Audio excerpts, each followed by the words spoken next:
하나님께서 이 땅에 평화를 주셨습니다. 또 하나님 우리를 믿음으로 은혜 안에 함께 하도록 허락하셨습니다. 아버지 하나님, 세상이 분유함으로 하나님을 잃어버리고 또 평화로움으로 하나님을 잃어버리는 어리석은 모습으로 땅에 거하는 저희들입니다. 하나님 긍휼히 여겨주시어서 어떠한 상황 속에서도 하나님 잊지 않고 하나님을 통해서 땅을 회복시키고 하나님을 통해서 하나님 창조하신 뜻을 이루어갈 수 있는 이 땅의 거민들이 되게 하옵소서. 아버지 하나님, 이 시간도 친히 주장하시는 가운데 함께 하시어서 주님 바라시는 아름다운 모습으로 아버지 하나님 기뻐하시는 모습으로 함께하는 귀한 시간 되게 하옵소서. 하나님, 오늘 유다 백성들을 향해서 책망하시는 가운데 교훈하시는 말씀을 마음에 간직하고 세상을 이길 수 있는 믿음의 지혜가 있게 하옵소서. 예수님의 이름으로 기도하옵나이다. 아멘.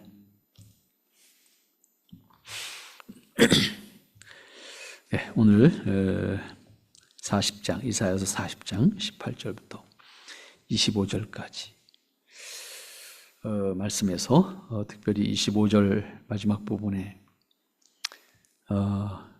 얼마나 답답하셨으면 이런 표현을 하시죠. 너희가 나를 누구에게 비기며 나로 그와 동등이 되게 하겠느냐 하시느니라. 하나님께서 유다 백성들을 향해서 너희가 나를 세상에 누구하고 비교하냐, 이제 이런 한탄스러운 말씀을 하시는 거잖아요. 인간이 세상에서 변함없이 등장하는 것은 종교라고 하는 것이 인간 세상에는 항상 있었습니다.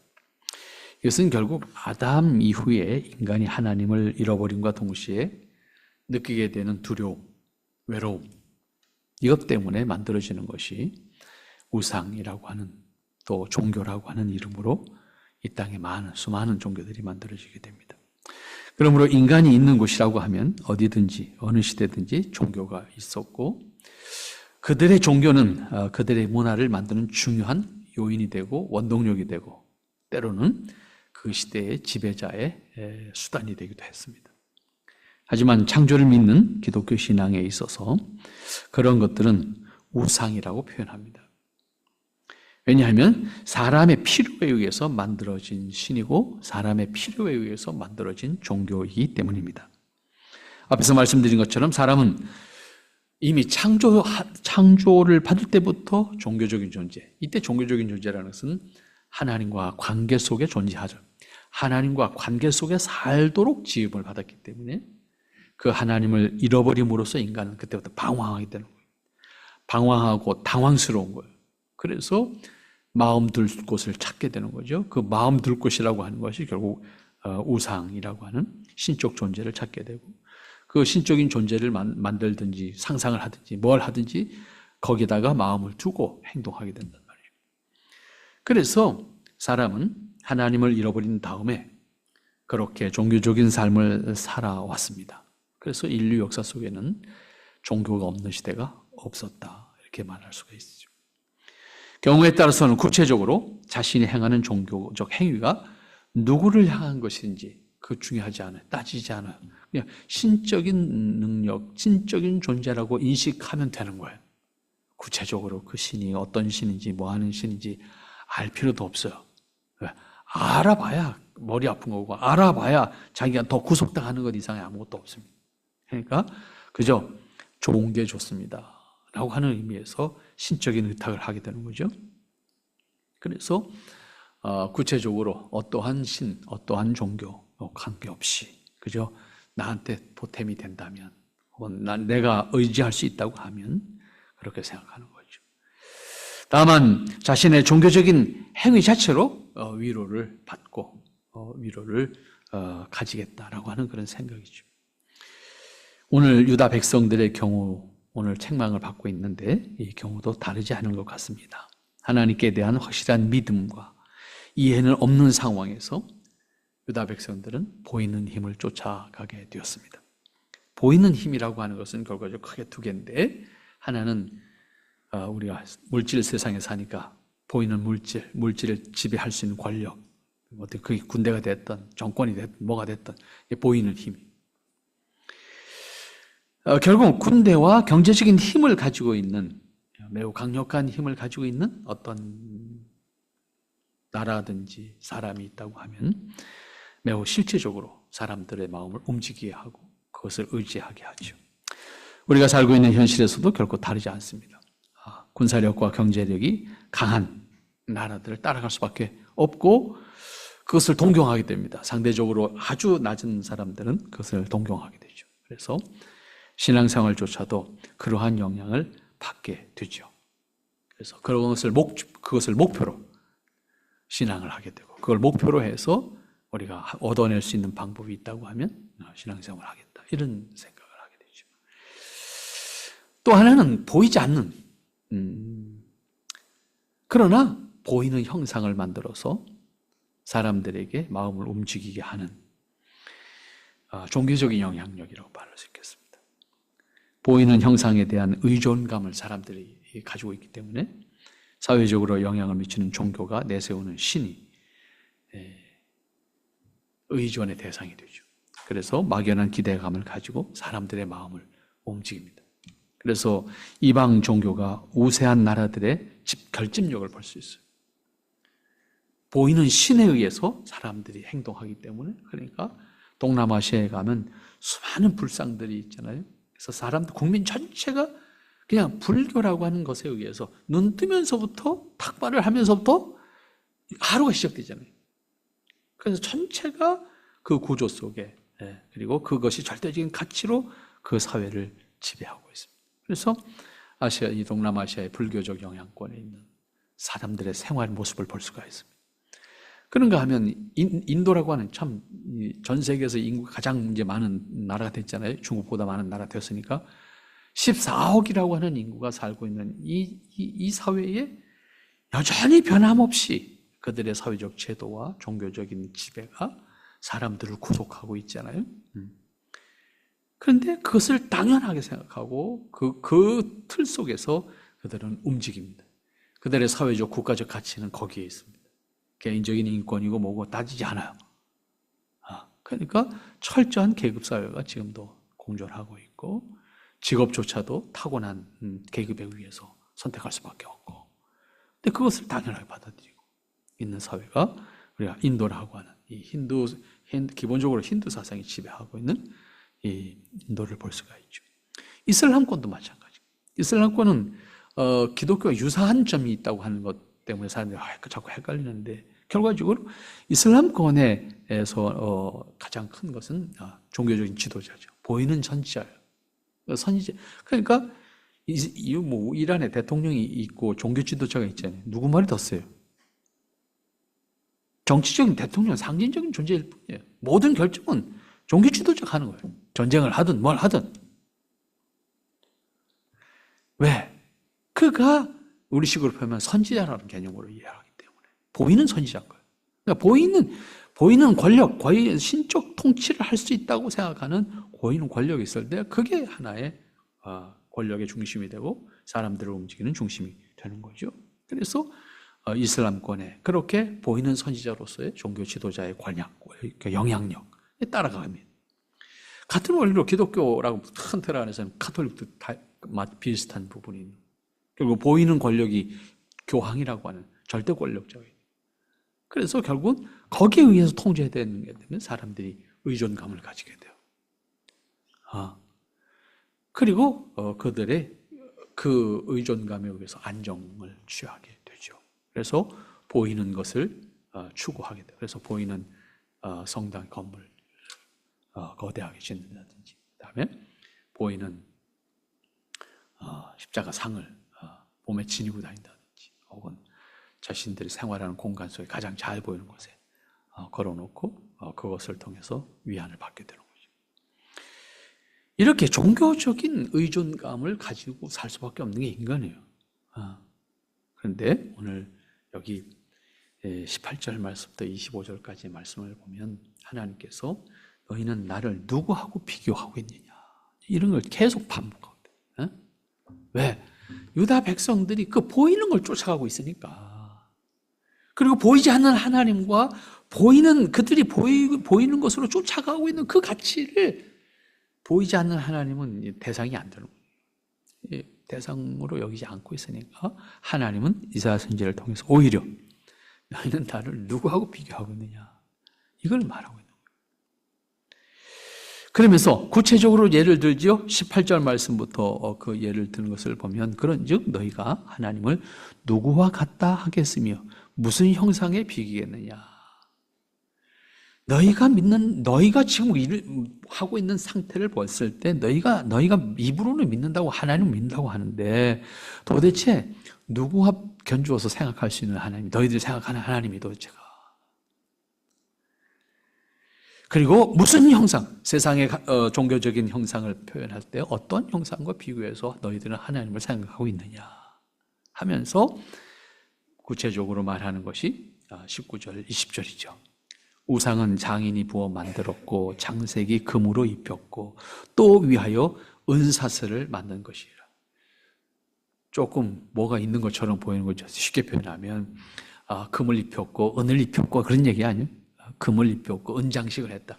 만들어 놓은 우상에다가 돈을 들여서 금을 입혔고 은장식을 했다. 그 다음 20절 말씀은 돈이 없어, 궁핍해. 그래서 그런 할 수 없어. 그래서 썩지 않는 나무를 구해서 그걸 장인을 불러다가 깎아서 그 우상이라고 한 거 아니냐? 근데 그거를 하나님하고 비교할 수 있는 거냐? 이제 이렇게 구체적인 이야기잖아요. 이사야 선지자가 말하는 이야기는 결국은요, 하나님을 몰랐을 때 인간이 할 수 있는 일이 뭐냐면 가장 인간이 생각하는 좋은 것, 비싼 것을 통해서 우상을 만드는 거야. 그러니까 우상의 최상급은 금칠하는 거예요. 아니면 금덩어리로 만드는 거예요.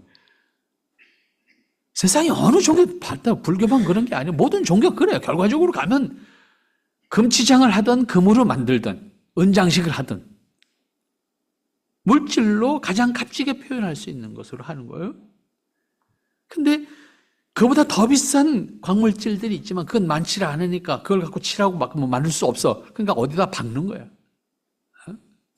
그래서 그 가치를 높여서 스스로 그 앞에 머리를 숙이고 무릎을 꿇는 거죠. 이러한 과정을 우리가 보게 됩니다. 돌이 흔한 나라는 돌로 깎고, 나무가 흔한 나라는 나무로 깎고, 그 다음에 금속 가공 기술이 있는 나라는 금 묻이를 부어서 만들든지 아니면 장식을 만들어서 붙이든지 이런 거. 그도 아니면 아예 금으로 입혀. 우리나라에도 오래된 절은 아닌데 아마 금으로 입힌 절이 하나 있는 걸로 내가 알고 있는데 얼핏 들어서 내 기억을 해놓지를 못했습니다. 일본의 교토에 가면 교토가 뭐 일본 사람들의 마음의 고향과 같은 곳이잖아요. 그 교토에 가면 교토에 금각사라는 그 절이 있습니다. 금으로 입혔습니다. 통째로 건물 전체를. 물론 뭐 아주 얇은 금막을 입힌 것이지만은, 그렇지만 그걸 다 긁어내는 것도 상당한 금입니다. 뭐 태국이나 뭡니까 미얀마 같은 그런 불국가들의 절들은 뭐 그 금으로 입힌 것이 우리가 상상할 수 없을 만큼의 어마어마한 건물들, 불상들을 금으로 입히지 않았습니까? 그런 것들을 볼 수 있습니다. 일본에 교토보다 더 마음의 고향이라고 하면 나라라고 하는 곳이 나라에 가면 일본의 국보 몇 톤인지 잊어버렸는데 1호 아니면 2호예요. 아주 굉장히 국보인데 그게 동대사 목조탑입니다. 목조탑인데 그 안에 있는 불상이 백제 겁니다. 지네들 보물이요 그게. 근데 목재탑으로서는 아마 아시아에선 가장 높은 그런 탑이라고 생각합니다. 정확하게 모르겠습니다만, 그러나 가장 오래된 탑이기도 해요. 근데 그걸 백제 기술로 지은 거예요. 여러분들 마이태자 옛날에 학교 다닐 때 공부하신 거 기억나요? 거기 벽화가 그려진 그 탑입니다. 결국은 사람이 만들 수 있는 것은 가장 값비싼 것으로는 이제 금으로, 결국은 그다음에 나무로 만드는 거죠. 그래서 그것을 형상화해서 마음을 둘 수 있는 곳으로 생각한다. 이사야 선지자는 너희들이 18절에서 하나님을 누구와 같다 하겠으며 무슨 형상에 비하겠느냐. 그러면서 사람들이 행하는 유다 백성들이 마음을 두고 의지하려고 하는 신앙적인 행위를 보면서 또 그들이 이방 나라를 따라가려고 하는 그런 상황을 보면서 이렇게 안타까운 표현을 하고 있는 겁니다. 그러면서 21절과 24절까지의 말씀을 보면 이제 질책하는 내용이 나오는 거죠. 21절 말씀부터 24절까지 보면 너희가 알지 못하느냐, 너희가 듣지 못하겠느냐, 태초부터 너희에게 전하지 아니하느냐, 땅의 기초가 창조될 때부터 너희가 깨닫지 못하느냐. 기본적으로는 하나님의 창조를 전제로 하는 이야기잖아요. 하나님께서 창조하시면서 너희를 만들 때 이미 말씀하신 거야. 듣지 못했느냐, 알지 못했느냐, 죽어가는 거잖아요. 사람을 창조하실 때, 사물을 창조하실 때 이미 창조주 하나님이 계셨고 그 하나님이 만물을 창조하시면서 존재의 의미를 부여하셨다. 듣지 못했느냐, 알지 못했느냐. 그런데 그 하나님이 만들어 놓은 돌에다가 금붙이에다가 나무에다 신이라고 이름을 붙여놓고 경배한다고 해서 그게 신이냐? 책망하는 거죠. 이건 유다 백성들에 대한 질책입니다. 옛 조상부터 창조주 하나님께 대해서 들어왔고 또 그들의 신앙을 계승해 내려오는 가운데 그들의 조상들로부터 하나님에 대해서 들었고 그것을 계승해 내오는 신앙을 가져왔음에도 불구하고 하나님을 잃어버린 유다 백성들은 결과적으로 너희들이 이방 나라 사람들하고 다른 게 뭐냐? 우상을 섬기고 있는 거 아니냐? 그리고 너희들이 섬기는 것이 그 하나님이 창조한 피조물들 아니냐? 그것을 너희들의 신앙의 대상으로 쫓겠다고 하겠느냐? 구체적으로 질책하는 이야기를 하는 겁니다. 그러면서 22절 말씀, 이제 하나님이 어떤 분이신지를 말하지요. 그는 땅 위 궁창에 앉으시나니.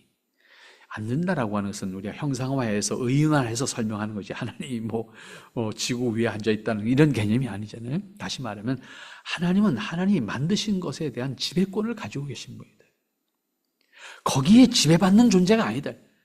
우리가 경험하고 보는 모든 사물은 하나님이 만드셨고 그 만든 것에 대한 권세를 하나님이 가지고 계신다. 그런 의미입니다. 거민들은 메뚜기 같은 그 하나님이 창조하신 세계에 살고 있는 모든 족속들은 사람으로 비교할 때 그냥 메뚜기 같은 존재야. 그 이상도 그 이하도 아니야. 그런데 그러한 하나님인데 너희는 그 하나님을 지금 나무떼기로 만든 우상하고 비교하냐? 돌멩이로 만든 우상하고 비교하냐? 이런 책망이잖아요. 그러므로 그가 하늘을 차일같이 폈으며 거할 천막같이 베푸셨다. 궁창을 지으셨고 그 궁창을 펼치셨다. 하늘을 펼치셨다. 사람들이 채학막을 설치한 것처럼 간단하게 천지를 하나님께서 만드셨다라고 하는 것을 말씀하는 거 아닙니까? 그러므로 이 천지에 대한 권세도 하나님이 가지고 계신다.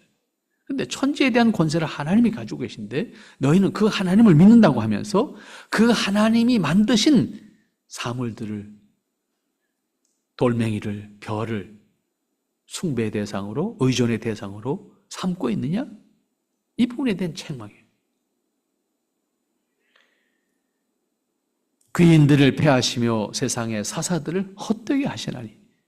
세상에 아무리 높은 사람이 있다 할지라도 그 높은 사람들을 폐하시는 것이 하나님이시고 사사들을 아무런 의미, 가르치는 사람들, 선생의 지위 있는 사람들, 그 사람들 아무것도 아닌 것처럼 하실 수 있는 분이 하나님이시다. 그들은 겨우 어떤 사람? 심기온 사람.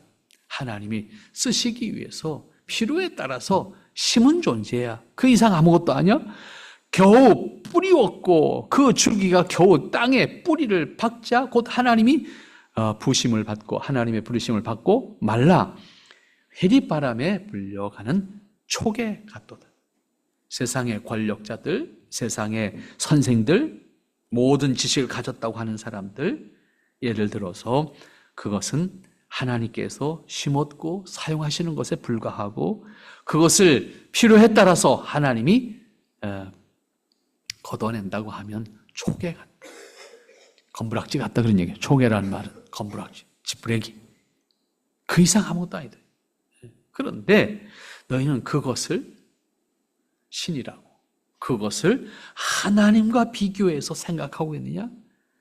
이것은 하나님에 대한 모독이다. 너희가 조상 대대로 믿어 내려왔고 그 조상들의 신앙을 계승했다고 하면서 생각하는 그 하나님에 대한 지극히 모멸감을 줄 수 있는 모독이다. 어떻게 지푸라기 같은 것들을 하나님, 곧 유일하신 하나님, 전능하신 하나님, 그 하나님과 비교하는 대상으로 너희들의 마음을 둘 수 있는 곳으로 삼겠느냐. 실제로 사람들이 만들어 놓은 다양한 우상들을 보면 천으로 만든 것, 지푸라기로 만든 것, 나무 껍데기로 만든 것, 나무 잎으로 만든 것, 뭐 온갖 것을 이야기하지만 다 불태워지는 것이고 사그러지는 것이고 썩어지는 것이고 그저 바람에 다 날리는 겨와 같은 존재인데, 그럼에도 불구하고 그것이 사람들의 힘을 버겁게 느끼게 할 때는 다 신적인 존재로 생각합니다. 나무든 풀이든 그것이 뭐가 됐든. 하다못해 죽은 동물들의 뼈 조각조차도 섬김의 대상으로, 마음을 두는 신앙의 대상으로 삼으려고 하는 것이 사람 아닙니까?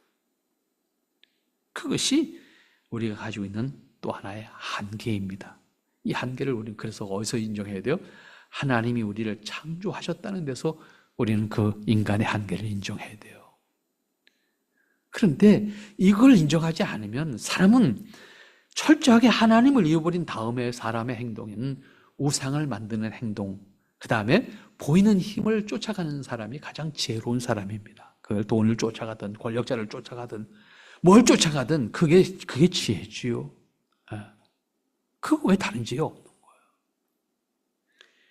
때문에 가장 높은 권력을 차지하려고 하는 사람들도 우리나라 대통령 후보들 나올 때마다 늘 눈여겨보면 하는 것을 보면 다르지 않아요? 대통령 후보 나오려고 그러면 자기 조상 묘부터 옮겨. 왜? 묘자리 잘 써야지 내가 잘 된다니까. 이런 수준의 사람들이 뭘까? 그 사람만 특별한 거 아니에요? 다 똑같은 마음입니다. 그 수준을 넘어가지 못하는 것이 하나님을 모를 때, 하나님을 잃어버렸을 때 사람이 하는 행동입니다. 다르지 않아요. 그 사람이 특별히 부족하거나 특별히 나빠서 아닙니다. 모든 사람이 똑같습니다. 하나님을 잃어버렸을 때, 하나님을 마음의 중심에 두지 않는다고 하면 똑같은 모습입니다. 다 잘 된다고 하면 합니다. 그리고 그런 정도 사람 되면 옆에 반드시 그런 사람들이 등장합니다. 등장해서 꼭 하게 만듭니다. 그러면 지푸라기라도 붙들어야 되는 심정에 있는 사람은 하게 합니다. 그게 사람입니다. 때문에 오늘 우리는 분명히 기억해야 돼요. 세상에 뭘 붙잡고 쫓아가려고 해도 그것이 하나님의 뜻이 아니면, 그것이 하나님이 허락하시지 않는다면 그것이 모두 헛된 것이 된다는 사실입니다. 그리고 우리가 보이지 않는 하나님이시지만 그 하나님께서 만물을 창조하셨고 만물을 섭리하셨고 그리고 앞으로도 섭리해 가신다는 사실에 대한 분명한 믿음을 가지고 하나님의 뜻을 따라 우리가 하나님을 우리의 주님으로 유일하게 섬기는 삶을 살지 않는다고 하면 우리도 신앙생활을 열심히 하다가도 한순간 하나님 마음으로부터 멀어지면 우리의 행동도 다르지 않아요. 똑같아집니다. 하나님을 지금까지 몰랐던 사람하고 똑같은 행동합니다. 그게 사람의 한계예요. 그러니까 믿음은 잃어버리는 순간이요, 지금까지 신앙생활했던 거 아무런 의미 없는 순간 똑같은 사람 됩니다. 이건 우리가 많은 그리스도인들의 모습 통해서 얼마든지 우리가 확인할 수 있는 일입니다. 그러므로 다시 한탄스러운 말로 책망하시는 말씀을 마지막 25절에서 합니다. 거룩하신 자가 가라사대 하나님께서 직접 말씀하셨다는 거죠. 그런즉 너희가 나를 누구에게 비기며 나로 그와 동등되게 하겠느냐 하시니라. 우리가 분명히 생각해야 될 것이 있어요. 그것이 무엇인가 하면 하나님은 비교의 대상이 아니라는 거예요. 어떤 것도 비교의 대상이 될 수 없어요. 물질과 비교의 대상이 될 수 없고 어떤 다른 종교의 신과 비교의 대상이 될 수 없어요. 다만 우리가 다른 종교가 지배하는 사회 속에 우리가 살고 있으니까 상대적으로 우리 하나님을 이해하기 위해서 계시된 하나님의 말씀을 통해서 하나님을 알아가는 작업은 해야 돼요. 모르면 내가 스스로 확신에 구할 수가 없기 때문입니다. 그렇지만 비교의 대상이 될 수가 없어요. 비교해서 이 신보다 이 신이 좀 우월해. 그래서 내가 이분을 믿어야 되겠다. 이런 개념으로 신앙하는 거 아니에요. 기독교를 변증하기 위해서는 설명할 필요가 있지만 내가 믿음의 대상을 선택할 때 어느 종교의 신보다 하나님 이 기독교의 신이 좀 더 나은 것 같아. 난 이거 믿을 거야. 이 개념은 안 된다 그런 얘기예요. 그러니까 우리는 율신 개념으로 이해를 하고 또 율신을 우리는 받아들일 수 있는 정서가 있어요, 우리한테는. 그러나 이걸 받아들일 수 없는 소위 범신론적 신앙적 구조를 가지고 있는 세교관 속에 사는 사람들, 다신교관을 가지고 있는 사람들에게는요, 이 말이 안 통합니다. 왜? 종교라고 하는 것은 보험 등과 비슷한 거예요. 그 사람들에게는. 그러니까 A라는 신을 섬기다가 B라는 신이 좀 노하면 안 되잖아요. 그러니까 B에도 잘해야지. 그런데 세기는 A가 더 세. 그럼 A한테 좀 더 잘해야지. 이런 개념이에요. 그러니까 하나만 선택해. 그건 안 돼. 불안해지는 거예요. 왜? A가 부도나면 어떻게 해? 그럼 A가 부도나면 그냥 B에라도 붙어야 되는데 하나만 선택해. 그럼 이 사람들은 선택을 못하는 거예요. 때문에 다신관을 가지고 있는 세계관을 가지고 다신관적 세계관을 가지고 있는 사람들에게 복음을 전하는 굉장히 어려워요. 그러니까 받아들였다고 하기는 하는데 지금 말씀드린 대로 A도 있고 B도 있는 거예요. 이 사람한테는. 이런 개념의 신앙을 한단 말이에요. 실제적으로. 그런데 성경은 분명히 말씀해요. 비교할 수 있는 대상이 아니다.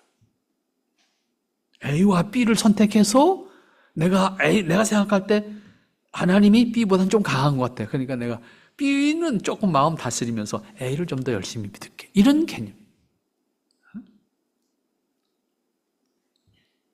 그러나 하나님은 분명히 말씀하시기를 뭐라고 말합니까? 너희가 나를 누구에게 비하겠느냐. 이걸 인간적인 표현하면 하나님 입장에서 자존심 상하는 거잖아요. 얼마나 자존심 상하는 다 피조물인데 그 중에 하나님 형상으로 지은 인간이 앉아가지고 자기를 창조하는 하나님하고 자기 만들어 놓은 요 신하고 이걸 비교하고 있는 요 상황을 한번 상상을 하면서 하나님이 얼마나 이게 자존심 상하는지 있을 수 없다는 얘기예요. 나는 비교의 대상이 아니다. 나는 비교의 대상으로 설정하는 것 자체가 안 된다는 얘기입니다. 왜? 뭐가 됐든 피조물이잖아요. 하나님 입장에서 볼 때는. 때문에 나는 비교의 대상이 될 수 없고 비교해서 선택되어질 신도 아니다 그런 얘기예요. 비교해서 하나님 내가 딱 보니까 하나님 그래도 제일 낫네. 내가 하나님 믿겠습니다. 그래서 하나님이 기뻐하실 문제가 아니다 그런 얘기예요. 오히려 하나님 진노하시겠다는 거예요. 하나님은 비교의 대상이 아니기 때문에 사람이 만든 어떤 종교, 어떤 신과도 비교할 수 있는 대상이 아니기 때문에 그러므로 하나님은 우리는 다시 한번 유일하신 분이시고 절대적인 존재, 결코 비교 대상으로 생각조차 하는 것은 하나님께 대해서 불경한 것이다. 하나님께 불경한 것이다. 그러니까 우리는 비교해서 최상급의 신을 내가 선택하는 개념이 아니라는 거예요. 우리 요즘에 국가대표 감독 때문에 난리잖아요. 나라가 뒤집어졌다 저졌다 하잖아요. 어떤 사람이 아주 속 시원한 소리를 한 말들. 그런데 결국 그 얘기를 가만히 들어보면 똑같은 소리야. 근데 사람들은 이게 뭘까 생각하게 돼. 결국은 가장 최고의 지도자는 비교의 대상이 아닌 거야. 근데 문제는 정말 최고면 괜찮은데 최고가 아닌데 비교 안 하니까 문제가 되는 거잖아, 이게. 이게 함정이에요, 다시. 하나님은 비교해서 선택되어지는 대상이 아니십니다. 그런데 사람들은 자기한테 유리하면 믿는다 그래요. 하나님은 가소로운 거지요. 하나님 입장에서는 자존심이 상하는 문제지요. 그런데 사람은 항상 그렇게 선택합니다. 하나님이 있는 것 같아, 없는 것 같아, 이렇게 선택하고, 어떤 종교는 어떻다던데 이렇게 되거든요. 앞에 말씀드린 것처럼 유다 백성들이 왜 마음에 흔들렸습니까? 보이는 힘이 강하니까. 그들이 믿는 신이 더 능력이 있는 것 같으니까 여기서 흔들린 거잖아요. 그러니까 이방 종교를 따르고 이방 나라를 따르는. 그러나 하나님은 25절에서 분명하게 말씀하시죠. 나는 비교의 대상이 아니야. 비교한다고 하면 나는 너희들을 용납하지 않겠다. 하나님께 대한 믿음만이 하나님을 기쁘시게 하는 겁니다.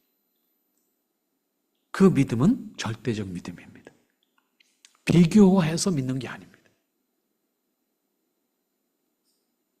하나님은 비교의 대상이 아니시기 때문에.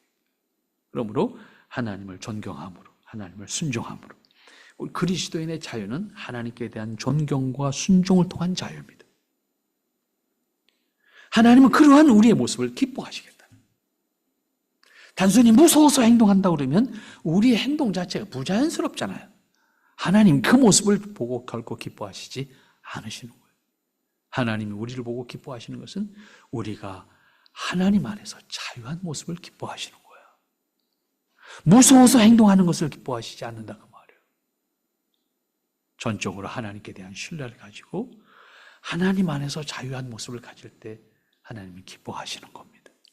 오늘 여러분, 유다 백성들이 이방 나라의 강력한 군대의 힘과 경제력과 통치력, 그리고 그들이 믿는 우상, 거기에 매료돼서 흔들리고 있는 유다 백성들을 향해서 하나님은 하나님 자신에 대해서 이사야 선지자를 통해서 그 백성들을 책망하시면서 나는 비교의 대상으로 삼는다면 너희들에게 진노하겠다. 나는 결코 비교의 대상이 아니다 라고 단언해서 말씀하는 겁니다. 여러분, 우리에게 주어진 현실 속에 우리는 많은 경험들을 하게 되고 어려움도 겪게 되고 마음도 우리가 상하게 됩니다. 하지만 하나님께 대한 신뢰, 하나님께 대한 신앙이라는 것은 그 말 그대로 믿음입니다. 그분은 상황에 따라서, 조건에 따라서 우리의 마음을 왔다 갔다 하는 것을 하나님이 기뻐하지 않으신다. 어떤 상황에서든지 하나님께 대한 신뢰를 통해서 하나님 앞에 자유한 우리의 모습을 하나님이 기뻐하시겠다고 하는 것을 잊지 마시고 여러분들에게 주어진 한 주간의 생활도 승리하시기를 바랍니다. 하나님께서 허락하신 저희들의 모습이 언제나 하나님 보시기 아름다운 모습이기를 원하고 자유한 모습이기를 원하고 아버지께서 기뻐하시는 모습이기를 원하지만 우리의 마음은 보는 것에, 듣는 것에 의해서 때로는 흔들리고 미혹되고 때로는 주눅이 들기도 합니다. 하나님, 믿음을 통해서 용기도 주시고 지혜도 주시고 은혜도 주시고 능력도 주시어서 세상을 이기게 하옵소서. 예수님의 이름으로 기도합나이다. 아멘.